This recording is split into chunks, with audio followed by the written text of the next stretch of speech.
Messieurs, mes préférables professeurs, mes respectables et aimables étudiants, étudiantes, apprentis, apprenants, stagiaires, tout le monde, rebonjour. Dans cette nouvelle séance ou dans cet nouvel épisode, nous continuerons notre thème intitulé La comptabilité des sociétés.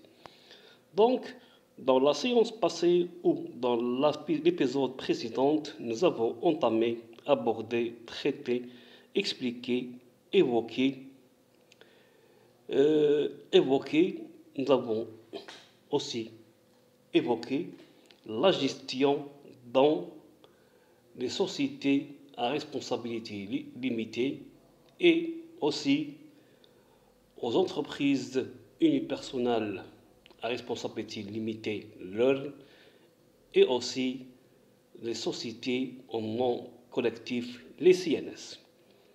Or, dans cette nouvelle séance, Inch'Allah, on va traiter ou nous traiterons un autre sous-thème intitulé le contrôle dans les sociétés.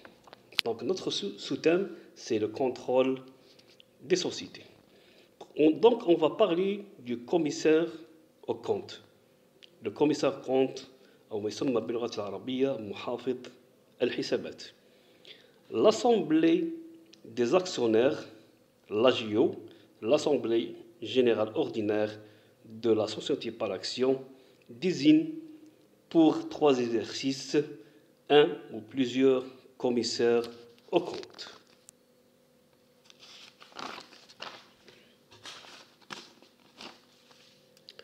Choisis parmi les professionnels inscrits sur le tableau de l'ordre national. Ils ont pour mission permanente, à l'exclusion de toute émission dans la gestion, de vérifier les livres et les valeurs de la société et de contrôler la régularité et la sincérité des comptes sociaux. Ils vérifient également la sincérité des informations données dans le rapport du conseil d'administration ou du directoire, selon le cas, et dans les documents adressés aux actionnaires sur la situation financière et les comptes de la société. Ils veillent sous leur responsabilité à l'observation des dispositions légales prévues. En outre, il certifie la régularité et la sincérité de l'inventeur, des comptes sociaux et du bilan. S'assure que l'égalité entre actionnaires est respectée, peuvent à toute époque de l'année opérer les vérifications ou contrôles qu'ils jugent opportuns, de même qu'ils peuvent convoquer l'Assemblée générale en cas d'urgence. Article 715 bis 4. Il présente son rapport annuel en fin d'exercice à l'Assemblée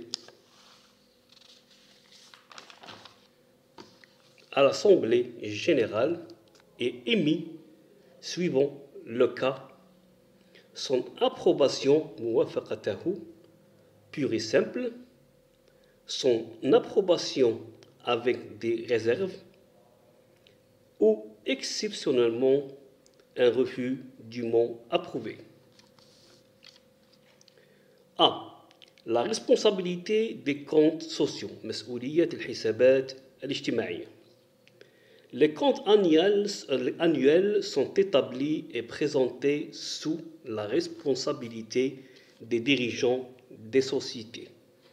Les comptes annuels peuvent être élaborés par les services comptables de la société, constitués de salariés ou un expert comptable, cabinet comptable, inscrit au tableau de l'ordre national à qui cette mission a été confiée, et ce, en contrepartie d'honoraires. Cependant, la responsabilité des comptes incombe toujours aux dirigeants.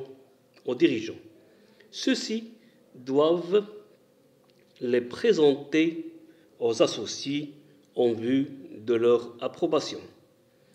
Lors de l'AG, l'Assemblée générale annuelle, les signés lors de leur dépôt au greffier, dans le cas des SPA et SARL, accompagnés du rapport de gestion de la décision d'affectation,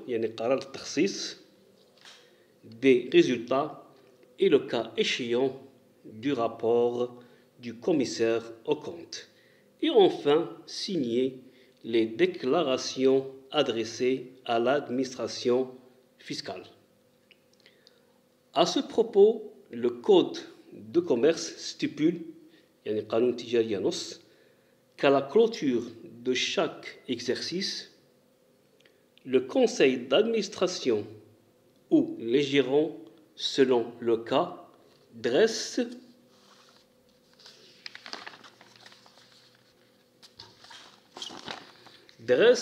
l'inventaire des divers éléments de l'actif et du passif existant à cette date avec tous les autres documents comptables nécessaires, puis établissent un rapport écrit sur la situation de la société et son activité pour l'exercice écoulé.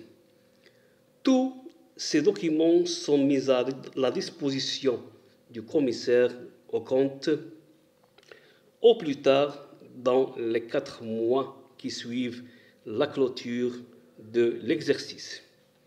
Les comptes sociaux font l'objet, dans le mois qui suit, leur adoption par l'Assemblée générale d'un dépôt au CNRS, c'est-à-dire au Centre national de registre de commerce.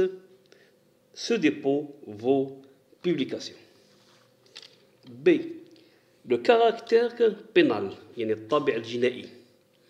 il faut savoir que le non-respect des lois sur la constitution et la gestion des sociétés expose le ou les auteurs à des sanctions pénales, que ce soit par le Code de commerce ou par d'autres textes officiels, notamment la loi du 12 janvier 1988 fixant les règles particulières publiques et économiques.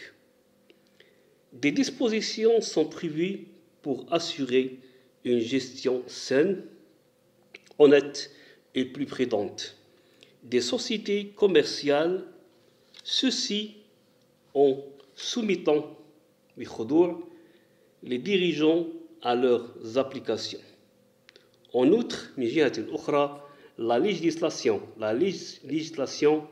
prémunit les intérêts des actionnaires contre les abus en légiférant des dispositions pénales contre les dirigeants sociaux peu scrupuleux.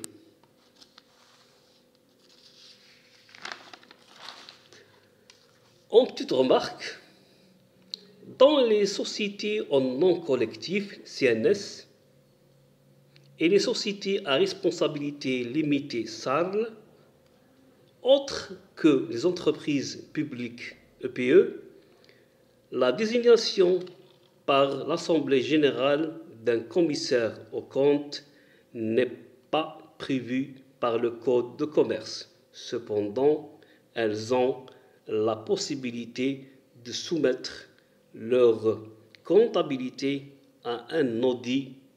Le droit de communication particulièrement étendu dont disposent les associés est fondamentalement nécessaire pour procéder au vote puisqu'il doit être donné connaissance du rapport du conseil d'administration ou du gérant, ainsi que ceux du commissaire aux comptes, dans le cas des SPA, ou des entreprises publiques qui parfois sont constituées en salle.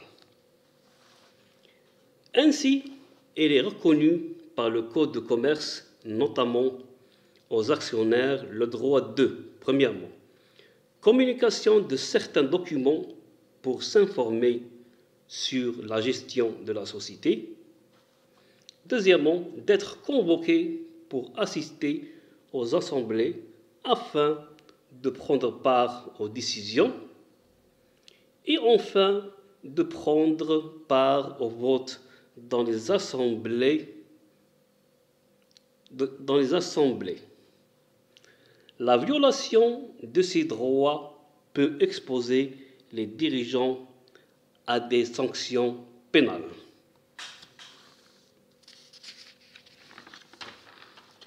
C'est les principales infractions, يعني المخالفات الأساسية أو الرئيسية. Donc, celles qui naissent lors de la constitution de la société.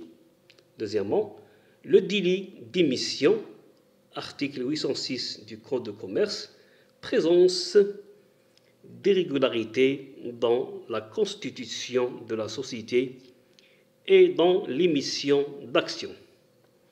Troisièmement, le délit de stimulation de souscription ou de versement, c'est-à-dire l'article 807 du Code de commerce, souscription fictive, versement fictif de fonds, de déclaration notariée mensongère, publication de faits faux, évaluation frauduleuse des apports en nature.